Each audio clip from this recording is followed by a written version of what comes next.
যারা গুপ্ত সুপ্ত তাদেরকে গুপ্ত বলতেই হবে। বিশ্ববিদ্যালয়ের প্রশাসনের অধিকাংশ বিশ্ববিদ্যালয়ের প্রশাসন জামাতপন্থী ছিল। তারা এমন একটা ন্যারেটিভ প্রতিষ্ঠা করার চেষ্টা করলো, দেশে দামাত বুঝি ক্ষমতায় চলে আসলো।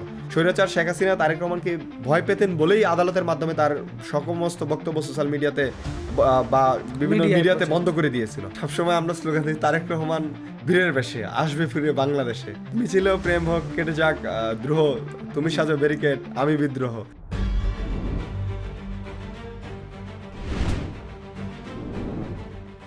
প্রিয় দর্শক, স্বাগত জানাচ্ছি বাংলা নিউজের বিশেষ podcast show hot seat with জাকারিয়াতে। আজকের হট সিটে আছেন চট্টগ্রাম বিশ্ববিদ্যালয় ছাত্র সংসদের এজিএস আইয়ুবুর রহমান তৌফিক, যিনি 5 আগস্ট পরবর্তী সময়ে দেশের বিভিন্ন বিশ্ববিদ্যালয়ে অনুষ্ঠিত ছাত্র সংসদ নির্বাচনগুলোতে ছাত্রদলের প্যানেল থেকে নির্বাচিত একমাত্র এজিএস প্রার্থী। ক্যাম্পাসের রাজনীতি, সমসাময়িক ছাত্র আন্দোলন থেকে শুরু করে জাতীয় রাজনীতি সব কিছু নিয়েই থাকবে আজকের সরাসরি ও খোলামেলা আলোচনা। প্রশ্ন থাকবে কঠিন, কিন্তু উত্তর হতে হবে স্পষ্ট। শুরু করি আজকের হট সিট উইথ জাকারিয়া। তৌফিক, বাংলা নিউজে আপনাকে স্বাগত জানাচ্ছি। জি, অনেক ধন্যবাদ। তৌফিক, শুরুতেই আমরা জানতে চাই আপনার পরিবার, আপনার বেড়ে ওঠা, আপনার পড়াশোনা এবং ছাত্র রাজনীতিতে জড়িয়ে পড়া। আসলে একজন স্বাভাবিক শিশু যেভাবে বেড়ে ওঠে সেভাবেই আমার বেড়ে ওঠা। আমার জন্ম হয়েছিল গাজীপুরের কাপাসিয়াতে। একেবারেই গ্রামীণ আবহে বেড়ে উঠেছিলাম। নিভৃত পল্লী, খাল বিল, নদী নালা, ডানপিটের স্বভাবের মানুষ যেরকম হয়, তো সেইভাবে গ্রামীণ জীবনের সাথে আমার খুবই সম্পৃক্ততা ছিল। যখন পঞ্চম শ্রেণী পড়াশোনা শেষ হয় তখন আমি গাজীপুরে জেলা শহরে চলে আসি। সেখানে আমরা বসতি গড়ে তুলি এবং তার পরবর্তীতে আমি গাজীপুরের একদম প্রাণকেন্দ্র বলা যায় চান্দনা চৌরাস্তা, সেখানে চান্দনা উচ্চ বিদ্যালয় কলেজে 6ষ্ঠ শ্রেণীতে ভর্তি হই। তো যেহেতু শহরে পড়াশোনা করেছিলাম 6ষ্ঠ শ্রেণী থেকে, আর ছোটো থেকেই পত্রিকা পড়ার একটা অভ্যাস ছিল, তো পত্রিকা পড়ার মাধ্যমেই মূলত দেশের রাজনীতি, হালচাল এইসব বিষয়ে জানার সুযোগ হয়েছিল। এবং যেই সময়টাতে আমি স্কুলে ভর্তি হয়েছিলাম সেই সময়টাতে দেশের একটা টালমাটাল অবস্থা চলছিল। 2013-14 সালের দিকে হরতাল, অবরোধ বা বিনা প্রতিযোগিতায় একটা সরকার ক্ষমতায় চলে এসেছে। তখন আমার কৈশোরে একটা মনে প্রশ্ন জেগেছিল যে রাষ্ট্রের মালিক জনগণ, জনগণের মালিকানা প্রতিষ্ঠার জন্য তো জনগণ ভোট দেওয়া প্রয়োজন। তো সেই যে জনগণ ভোট দিতে না পারা, এবং সেটা আমাকে অনেক বেশি বিক্ষুব্ধ করে তুলেছিল। তো নিয়মিত পত্রিকার কলাম পড়া, পাশাপাশি বাসায় বাবা অনেক বেশি রাজনৈতিক সচেতন ছিল, তার সাথে এইসব আলোচনা। তো সেই জায়গা থেকে আমি অনেক বেশি রাজনীতিতে আগ্রহী হয়ে উঠি এবং ক্লাস যখন 9-এ পড়ি তখন আমি সরাসরি ছাত্রদলের রাজনীতিতে যুক্ত হয়ে যাই গাজীপুর মহানগরে। মিছিল, মিটিং, সিনিয়রদের সাথে পরিচয় হওয়া। তো সেই সময়ে স্কুল পড়ুয়া বালক হিসাবে যতটুকু রাজনীতিতে যাওয়া যায়, পরিবারকে না জানিয়েই আমি এক প্রকার সম্পৃক্ত হয়ে যাই। তো সেই জায়গায় পরবর্তীতে কলেজেও আমার রাজনীতি সমানতালে চলে। সেই গাজীপুর থেকে ট্রেনের ছাদে চড়ে নয়াপল্টনে এসে প্রোগ্রাম করা, তো সেগুলো আমি স্কুল কলেজ জীবনে আমার হয়ে গেছিলো। তো অনেক ক্ষেত্রে বাসায় এগুলো জানাতামও না। তো সেই জায়গায় পরবর্তীতে যখন গাজীপুরে গাছা থানা ছাত্রলীগের যুগ্ম আহ্বায়ক নির্বাচিত হই, বাসায় ভালোভাবে জানে যে আমি অনেক বেশি রাজনীতিতে জড়িয়ে আছি, তো কিছুটা টেনশন করছিল। তো সেই জায়গায় বাবা মা আছেন, তারা তেমন, বাবা সবসময় সরকারের বিরুদ্ধে ছিল, মা কিছুটা ভয় পেতেন, এবং ছোট বোন আছে, সে ওইভাবে রাজনীতি সম্পর্কে ওয়াকিবহাল না। তো সেই জায়গায় আসলে এভাবেই রাজনীতিতে জড়িয়ে পড়া এবং পরবর্তীতে বিশ্ববিদ্যালয়ে যাওয়া। চট্টগ্রাম বিশ্ববিদ্যালয়ের রাজনীতিতে কিভাবে জড়ালেন? আসলে আমি যখন চট্টগ্রাম বিশ্ববিদ্যালয়ে ফার্স্ট ইয়ারে ভর্তি হই, যেহেতু আমি রাজনৈতিক কর্মী বিশ্ববিদ্যালয়ে যাওয়ার আগে এবং আমার থানায় পোস্টেড, তখন বিশ্ববিদ্যালয়ে ভর্তির পর বিশ্ববিদ্যালয়ের যে নেতৃবৃন্দ আছে তাদের সাথে যোগাযোগ হয়। তার পরবর্তীতে আমাদের যে প্রোগ্রাম হয় শহরে, সেই জায়গায় উপস্থিত হতাম, নিজে যতটুকু পারতাম লেখালেখি করতাম। মানে আমার জায়গা থেকে যতটুকু করার ছিল, গাজীপুরে এসে কর্মসূচি পালন কিংবা চট্টগ্রামে, সেই ধারাটা অব্যাহত ছিল। তৌফিক, চট্টগ্রাম বিশ্ববিদ্যালয় ছাত্র দলের আপনি যুগ্ম সাধারণ সম্পাদক, সেই জার্নিটা একটু যদি বলেন। আমাদের কমিটিটা হয়েছে খুব বেশি দিন হয় নাই, তো 5 আগস্ট পরবর্তী এবং চাকসু নির্বাচনের পরবর্তী সময় কমিটি হয়েছে। যখন আমি চাকসু নির্বাচন করি তখন আমি বিশ্ববিদ্যালয়ের ছাত্রদলের কোনো দায়িত্বে ছিলাম না, কর্মী। হ্যাঁ, কর্মী বলা চলে, দায়িত্বে ছিলাম না। আমাদের নির্বাচনের পরে আমাদের কমিটিটা হয়েছে। তো সেই জায়গায় আমাকে আমার ছাত্র সংগঠন বিশ্ববিদ্যালয়ের ছাত্রদলের যুগ্ম সাধারণ সম্পাদক হিসেবে নির্বাচিত করেছে, এবং আমি দীর্ঘদিন ধরে যেহেতু সংগঠনে কাজ করছি, বিশেষ করে 5 আগস্টের পরে ক্যাম্পাসে শিক্ষার্থীদের নিয়ে কাজ করার বড় সুযোগ তৈরি হয়েছে। আমি আমার ছাত্র সংগঠনের পরিচয় সগৌরবে সমহিমায় নিজের পরিচয়ই ক্যাম্পাসে রাজনীতি করেছি, শিক্ষার্থীদের কাছে গিয়েছি, আমার ছাত্র সংগঠনকে শিক্ষার্থীদের কাছে জনপ্রিয় করার চেষ্টা করেছি। 5 আগস্টের পরে যখন স্বৈরাচার শেখ হাসিনা পালিয়ে গেল, তারপরে আমরা দেখছি যে বিভিন্ন ক্যাম্পাসগুলোতে ছাত্রদল, শিবির, সবাই মানে আওয়ামী লীগ বাদে যে অন্যান্য দলগুলোর যে ছাত্র সংগঠনগুলো তারা বেশ সক্রিয় হলো, এবং এক পর্যায়ে ছাত্রদের দাবির মুখে আসলে ছাত্র সংসদ নির্বাচনগুলো দেওয়া শুরু হলো। তো আমরা যেটি দেখলাম যে সবাই বিভিন্ন সভা সমাবেশে বলেন যে এই মুহূর্তে দেশের সবচেয়ে বড় রাজনৈতিক দল বিএনপি, কিন্তু সেই সবচেয়ে বড় রাজনৈতিক দলের যে ছাত্র সংগঠন ছাত্রদল, ছাত্রদল কিন্তু আমরা দেখলাম যে প্রত্যেকটি ছাত্র সংসদ নির্বাচনে একেবারে বলা যায় যে ভরাডুবি হলো। এই ভরাডুবির কারণটা কি আসলে? অথচ বিগত 17 বছর হতে সবচেয়ে বেশি নির্যাতিত ছিল এই ছাত্রদলের নেতারাই, বা বিএনপির নেতারাই। সেখানে ছাত্রদলের ভরাডুবির কারণটা কি? আসলে শিক্ষার্থী মাত্রই যারা বিশ্ববিদ্যালয়ে পড়াশোনা করেন তারা এই পরিস্থিতিগুলো জানেন। বাংলাদেশ জাতীয়তাবাদী ছাত্রদল একেবারেই স্বৈরাচারের বিরোধী আন্দোলনে সক্রিয় ছিল এবং বিভিন্ন ক্যাম্পাসগুলোতে নিজেদের পরিচয়, নিজেদের নামে, ছাত্রদলের ব্যানারে তারা কর্মসূচি পালন করেছে। কেউ পরীক্ষা দিতে পারে নাই, মারধরের শিকার হয়েছে। কিন্তু ছাত্রদল সেই জায়গাতে তার পরিচয় কখনো লুকায়নি, শ্রদ্ধা আবরণ ধারণ করেনি এবং ছাত্রদল সবসময় সেই কাজটা করেছে এবং অভ্যুত্থানেও ছাত্রদল প্রবলভাবে সক্রিয় ছিল। ছাত্রদলের সারা দেশের সকল স্তরের নেতাকর্মীরা অভ্যুত্থানে খুবই গভীরভাবে ছিল এবং আমাদের সংগঠনের প্রায় 143 জন শহীদ হয়েছেন। তো সেই জায়গায় আমাদের যেহেতু দীর্ঘ 17 বছর আমাদের সংগঠনের যে নেতৃত্ব সেটা মূলত আন্দোলন সংগ্রাম কেন্দ্রিক এবং হচ্ছে মানুষের ভোটের অধিকার প্রতিষ্ঠাতে আমরা বেশি মনোযোগী ছিলাম। তার পাশাপাশি বিশ্ববিদ্যালয়ের শিক্ষার্থীদের সমস্যা নিয়েও কথা বলেছি। কিন্তু মূল সমস্যা ছিল এই সরকারটাকে যদি পরিবর্তন না করা যেত তাহলে আসলে ছোটো ছোটো অনেক সমস্যার সমাধানই হতো না। আমাদের চিন্তার মূল জায়গায় ছিল যে সরকারের পতন করা এবং সেটি জুলাই আগস্টের গণঅভ্যুত্থানের মাধ্যমে সুযোগ হয়েছে। আমরা সেই জায়গায় প্রবলভাবেই নেতৃত্বে ছিলাম। কিন্তু জুলাই আগস্টের পরে আমরা দেখলাম যে একটি অংশ এই জুলাই আগস্টের যে স্টেক তারা দাবি করলো যে তাদের এবং বাকিরা না এখানে, বা তাদেরকে লীগের সাথে তুলনা করার চেষ্টা করছে। তো সেই জায়গায় ছাত্রদল কখনো প্রপাগান্ডা বা মিথ্যার রাজনীতি করে নাই, কিন্তু আমাদেরকে বা আমাদের নেতৃবৃন্দকে ক্যাম্পাসে বিভিন্নভাবে মিডিয়া ট্রায়ালের শিকার হচ্ছে যে আমরা লেজুর ভিত্তিক রাজনীতি করি, আমরা আবার লীগের রাজনীতি ফেরত নিয়ে আসবো, গেস্ট রুম নিয়ে আসবো। শিক্ষার্থীদেরকে নানাভাবে এই ধরনের কথাগুলো তাদের মন মস্তিষ্কে ঢুকিয়ে দেওয়া হয়েছে। কিন্তু আমরা দেখেছি আজকে 1.5 বছরে কখনোই ছাত্রদল গেস্ট রুম কালচার শুরু করে নাই, কিংবা কাউকে মারধর করা, ক্যাম্পাসে জোর জবরদস্তি বা লীগের যে আচরণ সেটা করা হয় না। কিন্তু অভ্যুত্থানের পরপরই আমাদের বিরুদ্ধে সেই অভিযোগগুলো তুলে কোথাও আমরা যদি একটা পোস্টার টানিয়েছি সেটা ছিঁড়ে ফেলা হয়েছে, হলগুলোতে কমিটি দেওয়ার পরে মব করা হয়েছে। তো এইরকম নানা মিথ্যার রাজনীতির আশ্রয় নেওয়া হয়েছে এবং যারা সেগুলো করেছে তারা কখনো নিজেদেরকে নিরপেক্ষ দাবি করেছে, তাদের কোনো রাজনৈতিক সম্পৃক্ততা নাই। যখন সেটা লুকিয়ে রাখতে পারছে না, পরবর্তী দেখলাম যে তারা বিভিন্ন ছাত্র সংগঠনের সদস্য। তো তাদের মূল পায়তারাটা ছিল যে কোনো মূল্যে ছাত্রদলকে নিয়ে তাদের ভয় ছিল, ছাত্রদলকে ক্যাম্পাস আউট করে তারা নানা উপায়ে আবার ক্যাম্পাসের নিয়ন্ত্রণ নেয়, যেহেতু তারা বিভিন্ন সময় শ্রদ্ধাবরণের রাজনীতিতে ছিল। তো 5 আগস্টের পরে ক্যাম্পাসে গণতান্ত্রিক পরিবেশ বজায় রাখতে তাদের ছাত্রদলীয় হয়তো সবচেয়ে বড় বাধা ছিল, তারা মনে করতো। তো যেহেতু নির্বাচন হয়েছে, সেই নির্বাচনে আমরা একেবারেই অপ্রস্তুত অবস্থায় নির্বাচন করেছি। তো আমাদের তেমন প্রস্তুতি ছিল না, যেহেতু আমরা দীর্ঘদিন ক্যাম্পাসের ঠিকমতো আমাদের নেতৃত্বের পরিচর্যা হয়নি। আবার আমাদের বিরুদ্ধে একটা বিপুল মিডিয়া ট্রায়াল ছিল, বা নানা কারণে হয়তো আমরা শিক্ষার্থীদেরকে সেই জিনিসটা আস্থার জায়গা হয়ে উঠতে পারিনি অনেক ক্ষেত্রে। তো যেহেতু নির্বাচন শেষ হয়েছে, এখন জাতীয় নির্বাচন নিয়ে প্রচুর প্রপাগান্ডা হয়েছে, কিন্তু আমরা এই নির্বাচনের পরবর্তীতে তাদের অনেককেই চুপ হয়ে যেতে দেখছি এবং ছাত্রদলই ক্যাম্পাসে শিক্ষার্থীদের জন্য কাজ করছে।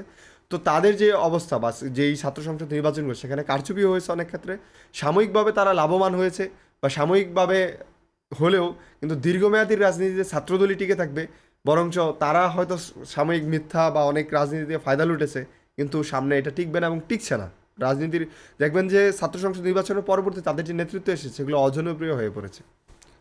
তৌফিক, আরেকটি জিনিস যদি বলি যে বিশেষ করে চট্টগ্রাম বিশ্ববিদ্যালয়কে বলা হয় যে ছাত্র শিবিরের ক্যান্টনমেন্ট, সেই ক্যান্টনমেন্টে আপনি এজিএস পদে লড়েছেন এবং বিপুল ব্যবধানে জয়লাভ করেছেন। শুধু যে চট্টগ্রাম বিশ্ববিদ্যালয়ের তা নয়, আপনি বলা যায় যে এই সবগুলো ছাত্র সংসদ নির্বাচনে টপ 3টা পদে একমাত্র একটি পদেই ছাত্রদলের প্যানেল থেকে আপনি জয়লাভ করেছেন। এই অসাধ্য সাধন করলেন কিভাবে? আসলে অসাধ্য সাধন মনে হয় না। শিবিরের মিনি বা ক্যান্টনমেন্টের কথা বলছেন চট্টগ্রাম বিশ্ববিদ্যালয়কে। আসলে চট্টগ্রাম বিশ্ববিদ্যালয়কে অনেকেই ক্যান্টনমেন্ট রূপে বাহিরে দেখায়। এটা হচ্ছে তাদের একটা আধিপত্যবাদী মানসিকতার অংশ। এবং এই আধিপত্য বা একটা ভয়ের রাজত্বের কায়েমের যে রাজনীতি তারা অতীতে করেছে, সেটার কিন্তু আমরা এখনো দেখি যে বাইরের কেউ যখন আমার জিজ্ঞেস করে যে চট্টগ্রাম বিশ্ববিদ্যালয় তো শিবিরের ক্যান্টনমেন্ট, কিন্তু আমি আমার বিশ্ববিদ্যালয়কে কখনো কারো ক্যান্টনমেন্ট মনে করি না। আমি মনে করি এই বিশ্ববিদ্যালয় হচ্ছে শিক্ষার্থীদের, তারাই এখানে থাকবে এবং তাদের মতকে প্রাধান্য দিয়ে এখানে রাজনীতি হবে। এবং আপনারা জানেন যে আমাদের চট্টগ্রাম বিশ্ববিদ্যালয়ে বিভিন্ন হল সংসদে আমরা উল্লেখযোগ্য অংশ জিতেছি। মাস্টারদা সুদর্শন হলে বিপিজিএস, এফ রহমান হলে বিপিজিএস, আলাল হলে জিএস সহ অনেকগুলো হলে আমাদের প্রতিনিধি আছে। তো তাদের যে ক্যান্টনমেন্টের চিন্তা, তারা যেটা প্রতিষ্ঠিত করেছিল, সেটা কিন্তু অনেক অংশে ভেঙে গেছে। আমরা অপ্রস্তুত অবস্থায় নির্বাচন করেও তাদেরকে সেটা দেখিয়ে দিয়েছি।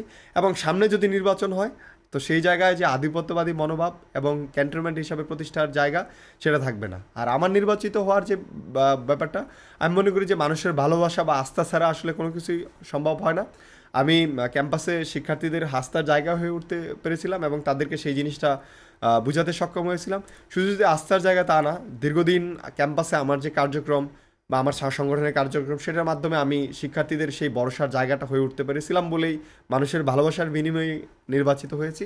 এবং সামনেও যারাই নির্বাচিত হবে যেই সংগঠন থেকে, তারা শিক্ষার্থীদের আস্থার উপরে নির্ভর করতে হবে, শিক্ষার্থীদের ভালোবাসার উপর নির্ভর করতে হবে। কোনো ক্যান্টনমেন্ট বা আধিপত্যমূলক কোনো শব্দ দিয়ে বিশ্ববিদ্যালয়ের সামনে কিছু হবে বা হওয়া সম্ভব, এটা আমি কখনোই মনে করি না, সম্ভব হবেও না।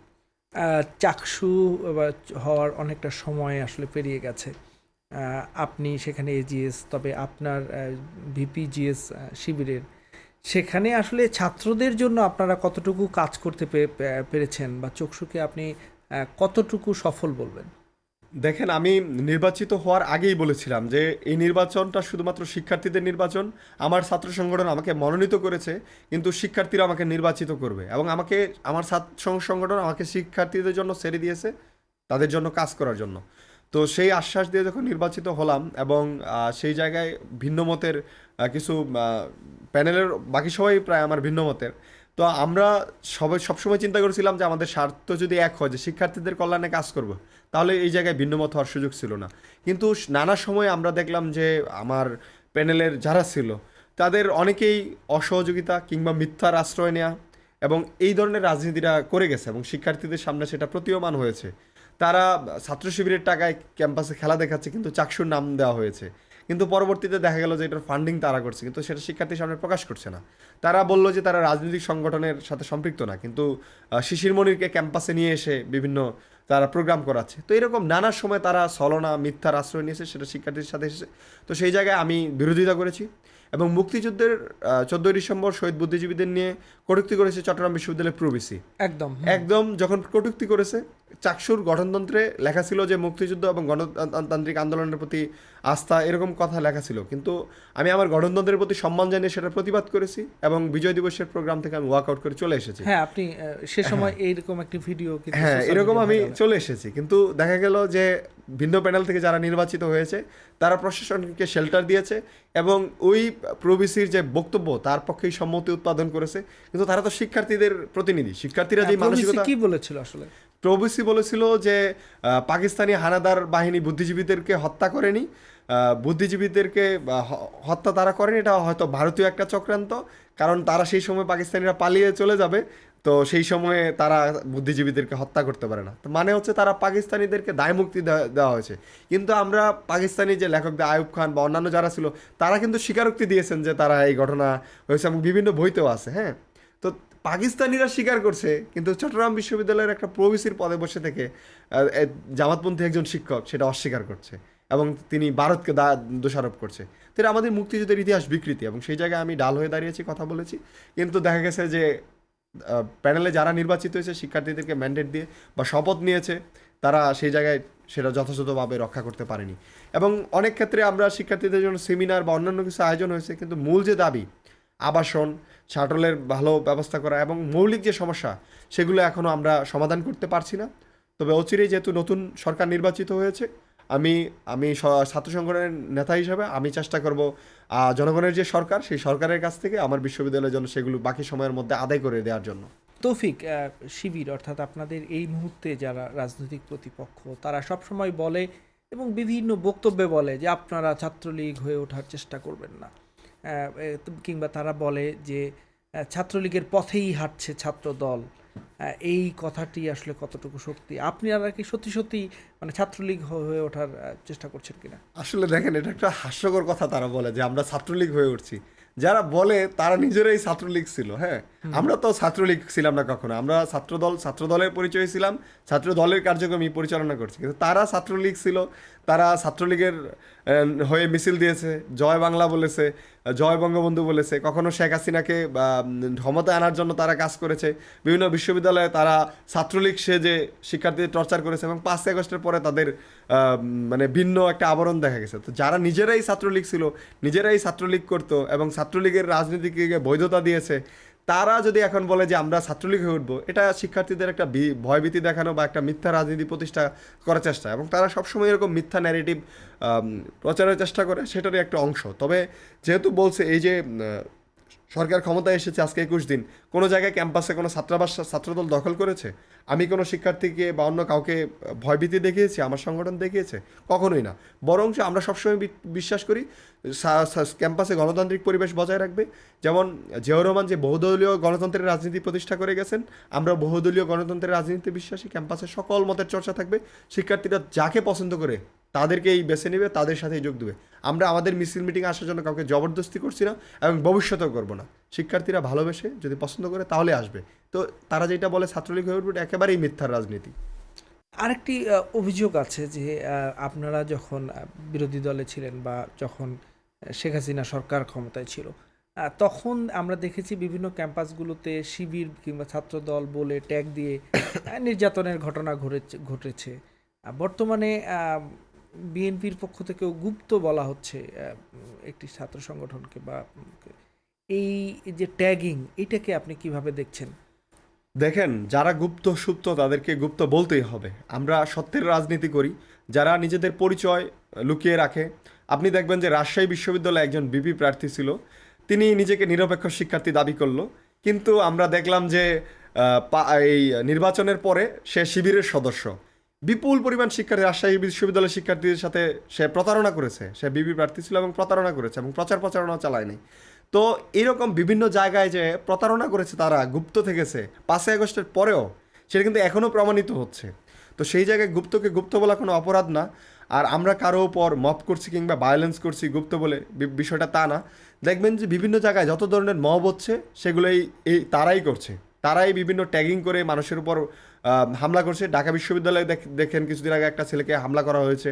চট্টগ্রাম বিশ্ববিদ্যালয়েও মব করা হয়েছে একজন শিক্ষকের উপরে। তো সেই জায়গায় আমাদের কথা হচ্ছে, কেউ যদি অপরাধী থাকে তাকে আইনের মাধ্যমে বিচার করা হবে, আইনের আওতায় আসবে এবং বিশ্ববিদ্যালয়ের বিধিবিধান নিয়মকানুন অনুযায়ী শাস্তির আওতায় আসবে। কিন্তু আমি নিজের হাতে আইন তুলে কাউকে জবরদস্তি করে মারধর করতে পারি অভ্যুত্থানে 1.5 বছর পরও, তাহলে এত আইনের শাসন জারি হলো না। আমরা আইনের শাসনে বিশ্বাসী, কিন্তু তারা বিভিন্ন পরিচয় বা তাদেরকে নানাভাবে ট্যাগিং করে হামলা করে যাচ্ছে এবং তাদেরকে আমরা গুপ্ত বলছি, যারা আসলে সত্যিকার অর্থেই গুপ্ত। এটা শিক্ষার্থী মাত্র এই বিষয়গুলো জানেন। আমরা যদি একটু প্রেক্ষাপটটা দেখি, 5 আগস্টের পরে ছাত্র সংসদ নির্বাচনগুলোতে ছাত্রদলের প্যানেলগুলো লাগাতারভাবে হারতে শুরু করলো। বিভিন্ন জায়গায় আলোচনা আসলো যে মনে হচ্ছিল যে মনে হয় জামায়াত মনে হয় ক্ষমতায় চলে আসবে, বা একটা শক্ত প্রতিদ্বন্দ্বিতাপূর্ণ আভাস পাওয়া যাচ্ছিল। এর মধ্যেই 25শে ডিসেম্বর দেশে আসলেন তারেক রহমান এবং তিনি যেন এলেন আর জয় করলেন। এই রকম অবস্থায় তার দল 200-র বেশি আসনে, মানে 2/3 আসনে জয়লাভ করলেন। তারেক রহমানের এই প্রত্যাবর্তন এবং বাংলাদেশের রাজনীতিতে তারেক রহমানের ভূমিকাটা নিয়ে যদি একটু বলেন। দেখেন, ছাত্র সংসদগুলোতে বিভিন্ন প্রপাগান্ডা বা বিভিন্নভাবে তারা অনেক অংশে সফল হয়েছে সেই জায়গায়, এবং বিশ্ববিদ্যালয়ের প্রশাসনের অধিকাংশ বিশ্ববিদ্যালয়ের প্রশাসন জামাতপন্থী ছিল এবং তারা বিভিন্ন সুযোগ সুবিধাও নিয়েছে। তারা এমন একটা ন্যারেটিভ প্রতিষ্ঠা করার চেষ্টা করলো, দেশে দামাত বুঝি ক্ষমতায় চলে আসলো। বাংলায় একটা প্রবাদ আছে, যত গর্জে তত বর্ষে না। তো তারা যত গর্জন তর্জন দিয়েছে, সেই গর্জন তর্জনের ফলাফল কিন্তু আমরা ভোটের মাঠে দেখেছি যে বাংলাদেশের মানুষ শহীদ প্রেসিডেন্ট জিয়াউর রহমান, দেশনেত্রী বেগম খালেদা জিয়া এবং জিয়া পরিবারের উপর কতটা আস্থাশীল। বাংলাদেশের বিভিন্ন সংকটে সংগ্রামে এই বিএনপি জনগণের পাশে ছিল।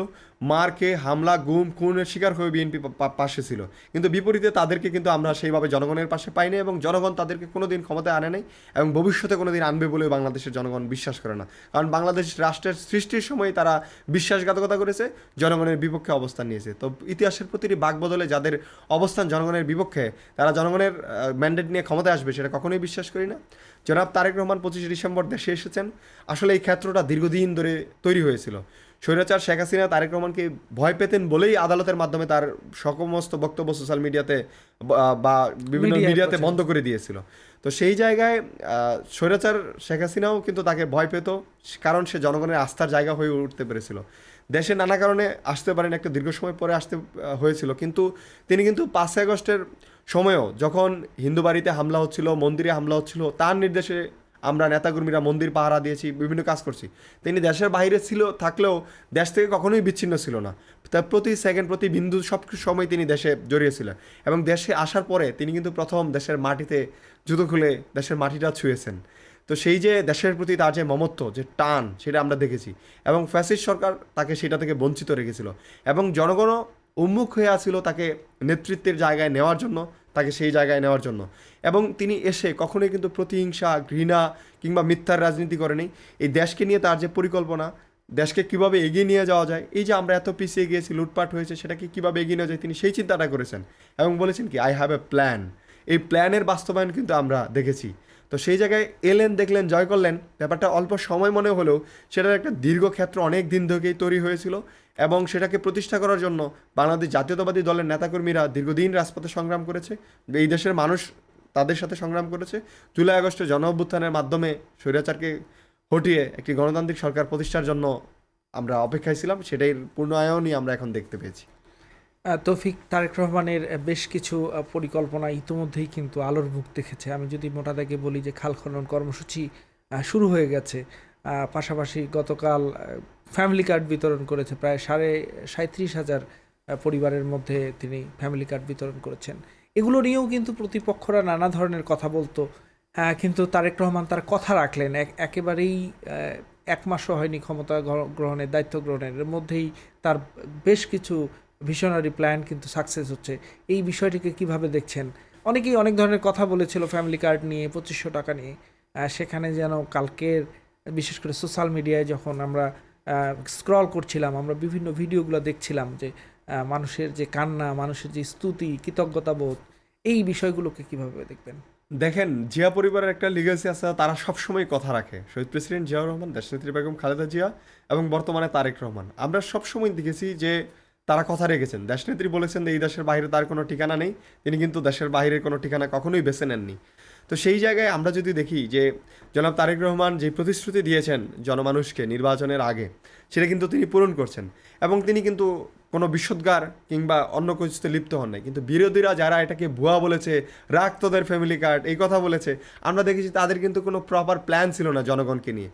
তাদের একমাত্রই প্ল্যান ছিল শুধু বিএনপির বিরোধিতা করা, বিএনপির বিরুদ্ধে মিথ্যাচার করা, প্রপাগান্ডা করা বা বিএনপির দোষ তৈরি খোঁজা। তো একটা বিরোধী দলের মূল যে কাজ, সেটা শুধুমাত্র যে একটা রাজনৈতিক সংগঠনের দোষ ত্রুটি খোঁজা এটা হতে পারে না, তাদের নিজেদের কিছু প্ল্যান জনগণের সামনে থাকতে হয়। কিন্তু আমরা সেটা দেখতে পাইনি। এই ফ্যামিলি কার্ড যখন জনগণের সামনে বিএনপি তাদের প্ল্যান হিসেবে দেখালো, তারা বিভিন্নভাবে সেটাকে কটাক্ষ করেছে নির্বাচনের আগে কিংবা পরে। কিন্তু বিএনপি সেসবকে কানে না নিয়ে শুধুমাত্র মানুষের কথা চিন্তা করেই নির্বাচিত হওয়ার মাত্র 21 দিনের মাথায় যে ফ্যামিলি কার্ড, কাঙ্ক্ষিত ফ্যামিলি কার্ড কথা রেখেছেন এবং মানুষের হাতে তুলে দিয়েছেন। এবং আমরা দেখেছি মানুষ একেবারেই আপ্লুত হয়েছে এবং অনেকে দেখছি যে এই 2500 টাকাকে ভিক্ষাবৃত্তি বা নানান ধরনের কথা বলে আবার কটাক্ষ করছেন। আসলে তাদের কাছে 2500 টাকা কিছুই মনে হতে পারে না, কিন্তু একটা মায়ের কাছে এই 2500 টাকা একজন তার সন্তানের স্কুলের বেতন, তার বই কেনার টাকা কিংবা তার অন্যান্য যে খরচ, সেটা অনেকভাবে হয়ে যাবে। যে গ্রামে থাকে বা যে বস্তিতে থাকে তার কাছে 2500 টাকা অনেক টাকা, কিন্তু এটাকে নিয়েও নানাভাবে আমরা দেখছি কটাক্ষ করা হচ্ছে। এই জায়গায় চাল ডাল বা অন্যান্য সামগ্রী দিলে হয়তো তার যে অর্থনৈতিক অন্যান্য চাহিদা সেটা হয়তো পূরণ হতো না, বা সেই জায়গায় দুর্নীতি হওয়ার সম্ভাবনা ছিল।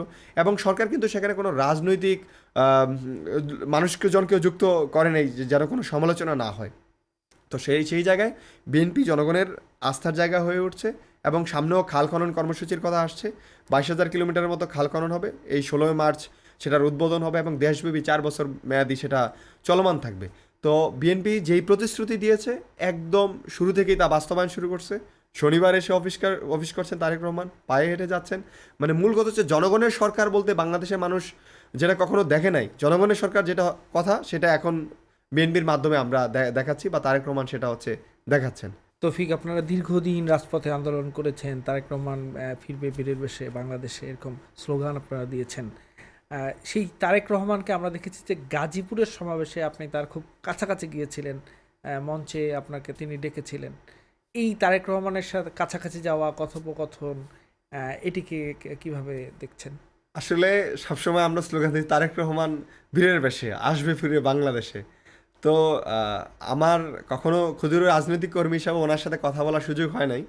তো নির্বাচনের পরেই উনি আমাকে কংগ্রাচুলেশন জানিয়েছিলেন এবং আমাকে দোয়া করেছিলেন আমার জন্য।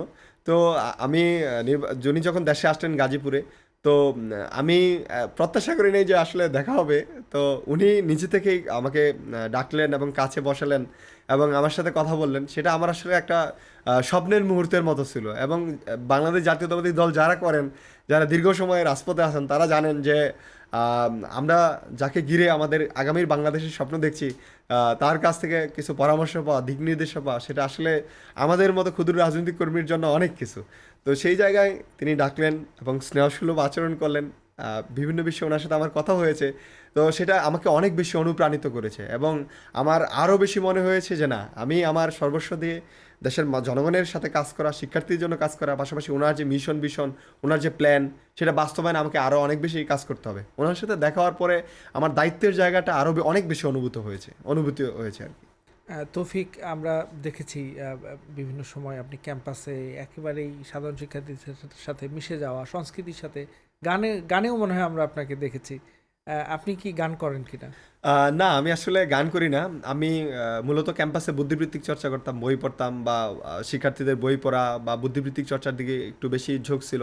তাছাড়া আমি সবসময় একজন সংস্কৃতিমনা মানুষ। ক্যাম্পাসে গান, কবিতা, নাটক কিংবা অন্যান্য যে কোনো চর্চা বা যে কোনো হতে পারে, সেগুলোর প্রতি আমার একটা ঝোঁক ছিল। মানে যেই সব সংস্কৃতি আমাদের দেশীয়, যার কিছু শিকড় আমাদের এই দেশের মাটিতে পতিত আছে, সেগুলো আমাকে সবসময় টানে। তো সেই জায়গায় বিশ্ববিদ্যালয়গুলোতে আপনারা দেখবেন যে বাংলাদেশের বিভিন্ন অঞ্চলের শিক্ষার্থীরা পড়াশোনা করতে আসেন। কেউ ওই ভাওয়াইয়া গাচ্ছেন কিংবা কেউ হাওড় অঞ্চলের গান গাচ্ছেন। তো সেই জায়গাগুলো সবসময় চলে এবং চট্টগ্রাম বিশ্ববিদ্যালয়ে কিন্তু একটা ঐতিহ্যবাহী ক্যাম্পাস।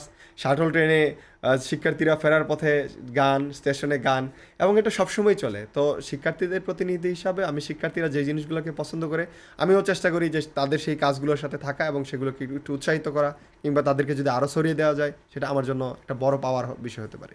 তৌফিক, বর্তমানে আপনি ছাত্রনেতা থেকে জাতীয় রাজনীতিতে আপনার যাওয়ার সম্ভাবনা আছে কিনা, বা নিজেকে ভবিষ্যতে কোথায় দেখতে চান? আপনার রাজনৈতিক দর্শন কেমন হবে?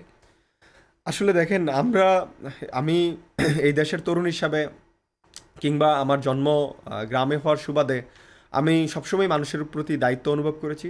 এবং যখন থেকে আমার বাংলাদেশ জাতীয়তাবাদী দলের সাথে পরিচয়, কিংবা আমি আসলে জাতীয়তাবাদী দল, বিএনপি এবং ছাত্রদল যখন আমি করি, তখন ছাত্রদলটাকে দেখেছি আমি মানুষের অধিকার আদায়ের জন্য কাজ করা এবং তাদের সেই লড়াই সংগ্রামটাই দেখেছি। তো আমি মানুষের অধিকার প্রতিষ্ঠা, ভোটের অধিকার প্রতিষ্ঠার জন্যই কাজ করেছি এবং শিক্ষার্থীদের জন্য এখন ক্যাম্পাসে নিয়ে কাজ করছি। শিক্ষার্থীরা আমাকে নির্বাচিত করেছে, তাদের আস্থার জায়গা মনে করেছে। এবং 5 আগস্টের পরে আমি মনে করেছি যে এই দেশের রাজনীতিতে তরুণদের থাকা প্রয়োজন এবং দেশকে তাদের দেওয়ার কিছু আছে, এবং আমরা যে অভ্যুত্থানটা ঘটিয়েছি এবং সেটার যে আকাঙ্ক্ষা, সেটা বাস্তবায়ন করার জন্য আমার রাজনীতির মাঠে থাকা উচিত। এবং মানে খারাপ লোকদের সুযোগ না দিয়ে যারা সচেতন, তাদেরকে রাজনীতি থাকুন, সে যে কোনো মতের হতে পারে।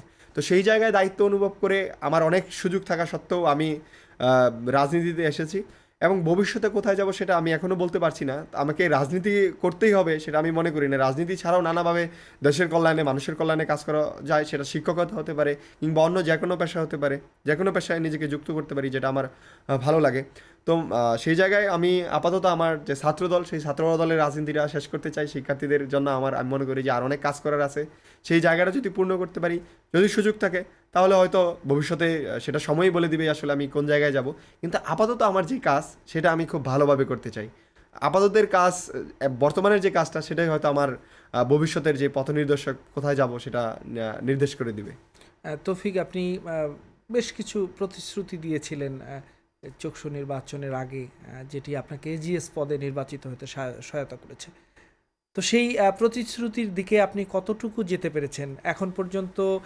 ছাত্রদের দেয়া, শিক্ষার্থীদের দেয়া কোন কোন প্রতিশ্রুতি আপনি পূরণ করতে পেরেছেন? সামনের পরিকল্পনা কি আপনার? দেখেন, চাকসুতে আমি তো একা না, একটা প্যানেল আছে সেই জায়গায়। তো আমি বাংলাদেশ জাতীয়তাবাদী দলের ছাত্র দলের প্যানেল থেকে ইশতেহার দিয়েছিলাম, যেহেতু আমার পত্রে এজিএস। তো সেই জায়গায় এজিএস পদে থেকে আসলে সব কাজ একা করা সম্ভব না, সম্পাদকদের সহযোগিতা নিতে হয়, কিংবা সবাইকে নিয়েই কাজ করতে হয়, একা কোনো কিছুই করা যায় না। তো আমার নির্বাচিত হওয়ার পরে আসলে সবসময় একটা যুদ্ধ পরিস্থিতির ভিতর দিয়ে গেছে, নানা অসুবিধা, অসঙ্গতি এবং এইসব টানাপোড়েনের ভিতরে গেছে। এবং আমাকে বিভিন্ন সময় চেষ্টা করা হয়েছে, বিভিন্নভাবে কোণঠাসা করা, বিতর্কিত করা, নানাভাবে চেষ্টা করা হয়েছে। সেই জায়গায় আমার যে অফিস কক্ষ, হ্যাঁ, সেই অফিস কক্ষ নিয়েও আমাকে ঝামেলা করা হয়েছে। আমি অফিস কক্ষে সঠিক সময় যেতে পারিনি। অফিস কক্ষ তে আমাকে বসতে দেওয়া হয়নি ঠিকঠাক মতো। কারণ হচ্ছে আমি যে অফিসটা আমার পাওয়ার কথা ছিল, সেই অফিসে আমি বসেছি, কিন্তু অন্যান্যদের যাদের পাওয়ার কথা ছিল, জিএসের, তিনি তার অফিসটা অন্য একটা রুম দখল করে নিয়েছেন কাউকে না জানিয়ে। তো বিভিন্নভাবে, মানে একদম রুম দখল? হ্যাঁ, রুম দখল করেছেন তিনি। সেই জায়গায় বিশ্ববিদ্যালয়ের বিসি ফোন করেছে, বিসি দ্বিমত করেছে যে আপনি আপনার রুমে যান, কিন্তু না, তিনি আমাকে না জানিয়ে আমার রুমের যে আসবাবপত্র সেটা তার রুমে নিয়ে রেখে দিয়েছে। তো সেই জায়গায় আমরা কারো জামা কাপড় ধরার আগে বলি যে বন্ধু তোমার জামাটা আমি নিব কিনা, সেই জায়গায় আমার জিনিসপত্র ধরার আগে আমার সাথে বলা হয়নি।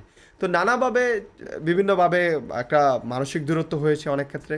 তো আমি মনে করি যা হয়েছে হয়েছে, আমরা আসলে যদি এইরকম করি শিক্ষার্থীদের প্রতিশ্রুতি বাস্তবায়ন করতে পারবো না। তাই আমি মনে করি সামনে যেই সময়টা আছে সেটা করা উচিত। এবং যেহেতু এখন একটা নতুন সরকার এসেছে, আমাদের সুযোগ আছে এখন সেই সরকারের কাছ থেকে আদায় করে শিক্ষার্থীদের দেওয়ার। তো আমি শিক্ষার্থীদের অনেক প্রতিশ্রুতি দিয়েছি, আমার লুকোচুরি করার কিছু নেই। আমি ব্যর্থ হলে শিক্ষার্থীদের কাছে অবলীলায় বলবো যে আমি আপনাদের জন্য এই কাজটা পারি নাই।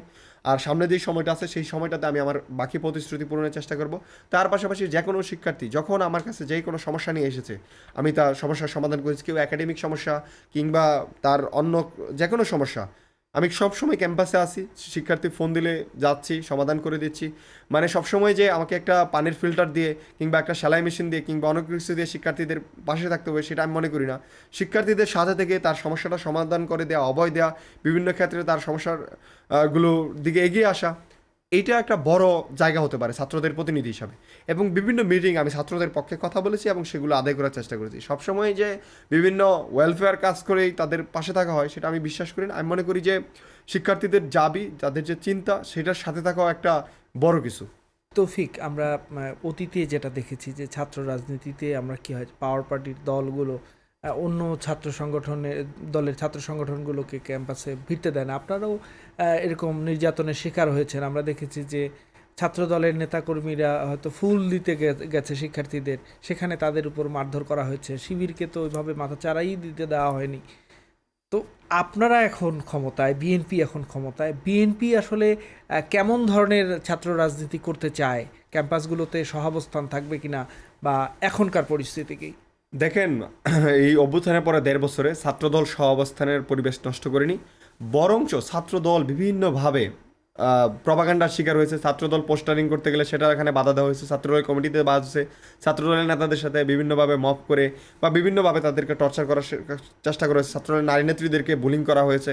তো সেই জায়গায় ছাত্রদল সবসময় বিশ্বাস করে যে একটা গণতান্ত্রিক ক্যাম্পাস, একটা গণতান্ত্রিক ক্যাম্পাসের জন্যই আমাদের লড়াই সংগ্রাম ছিল এবং অভ্যুত্থানের পরে আমরা সেটাই চেয়েছি।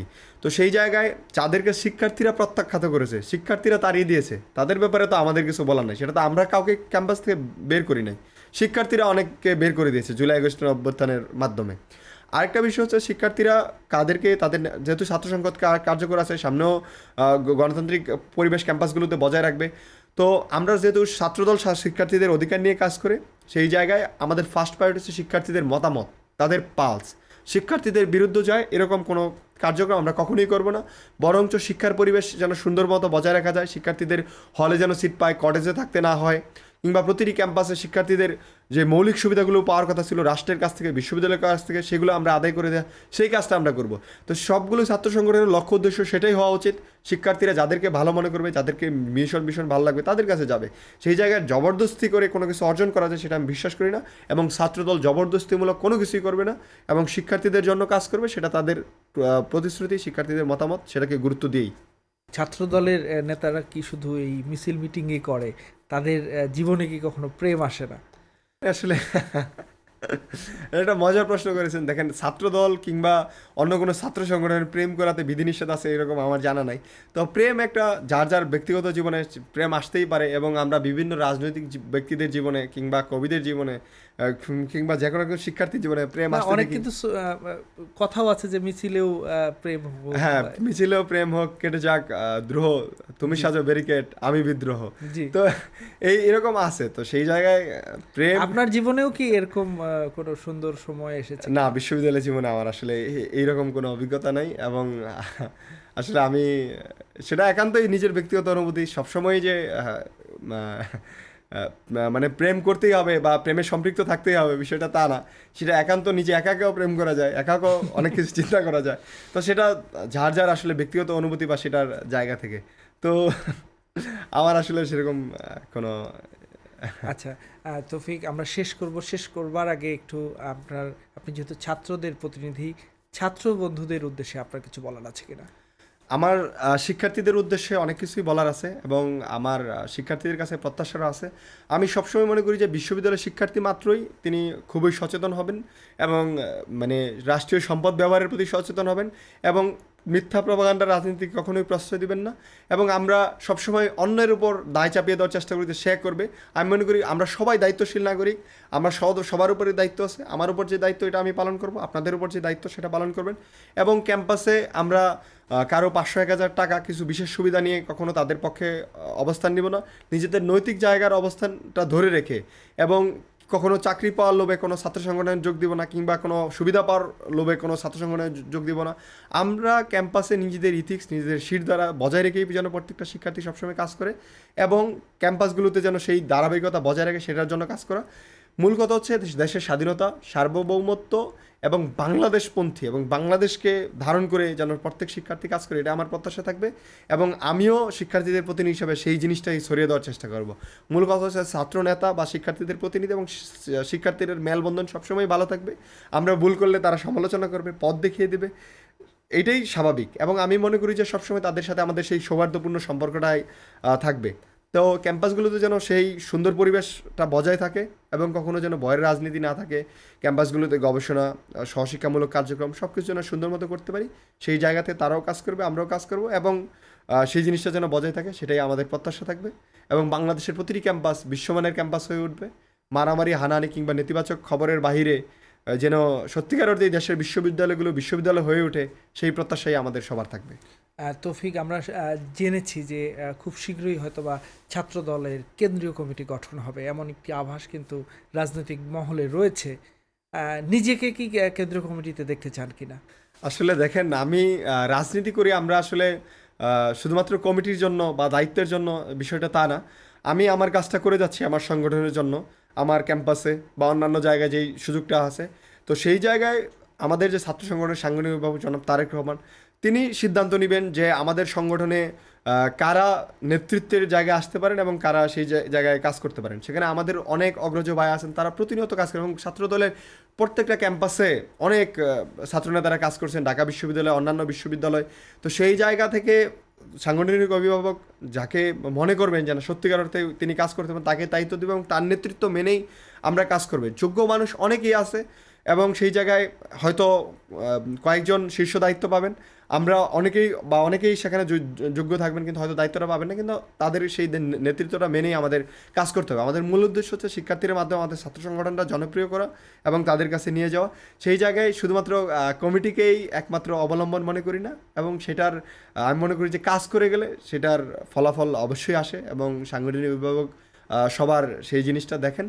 যেহেতু কেন্দ্রীয় কমিটি সামনে আসছে, সেটা নিয়ে আমরা অনেক বেশি আশাবাদী যে আমাদের নতুন নেতৃত্ব আসবে, এবং আমরা নতুন উদ্যমে সেখানে কাজ করব। তো সেটা নিয়ে আসলে যারা সংগঠনের যোগ্য, দায়িত্বশীল সেখানে থাকবে। তো আমি নিজে যেহেতু রাজনীতি করছি একটা ক্যাম্পাসে, তো সব বিষয়ে আসলে সিদ্ধান্ত সংগঠনই নিবে, সেই জায়গায় আমার নিজের কোনো বলার থাকবে না। ধন্যবাদ তৌফিক এতক্ষণ বাংলা নিউজে সময় দেওয়ার জন্য। আপনাকে অনেক ধন্যবাদ, অনেক সুন্দর সময় কাটলো। প্রিয় দর্শক, এই ছিল আজকের হট সিট উইথ জাকারিয়া। এতক্ষণ আমার সঙ্গে ছিলেন চট্টগ্রাম বিশ্ববিদ্যালয় ছাত্র সংসদের এজিএস আইয়ুবুর রহমান তৌফিক। আবারও হাজির হব নতুন কোনো দিনে নতুন কোনো অতিথিকে নিয়ে। ততক্ষণ পর্যন্ত ভালো থাকুন, সুস্থ থাকুন এবং বাংলা নিউজের সঙ্গেই থাকুন।